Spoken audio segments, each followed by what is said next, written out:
નમસ્કાર દોસ્તો, હું લોક સાહિત્યકાર રાહુલ ગોસ્વામી અને આપણી સાથે છે ઇન્ટરનેશનલ યોગ પ્રિય કૃષ્ણા આતિથ અને તેમજ સાથે સમાજ સેવક અને ગૌ સેવક કહેવાય એવા પડાદર ગામના અગ્રણીય એવા શિવરામભાઈ ભજનીક, જો એમના કંઠેથી ખૂબ સારા ભજન ગાવે છે અને એમની મહેમાનગતિ એટલે તમે વાત જાઓ તો કે ગામડાની કોઈ પણ મહેમાનગતિ હોય તો એમના ઘરે અમે મહેમાન થઈને હું કૃષ્ણાભાઈ આવ્યા છીએ. તો ખૂબ સારું લાગ્યું એમને મળીને.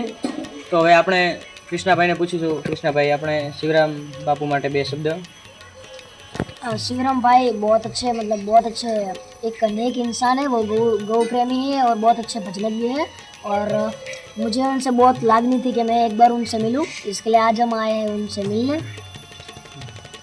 તો કૃષ્ણભાઈ પણ અમારા મહેમાન બન્યા તે બદલ હું પણ ખૂબ ખૂબ હૃદયપૂર્વક આભાર વ્યક્ત કરું છું કે ઇન્ટરનેશનલ એવોર્ડ લીધા પછી પહેલી મુલાકાત મારી કૃષ્ણભાઈથી છે. અમારા મહેમાન બનવા બદલ ખૂબ ખૂબ આભાર.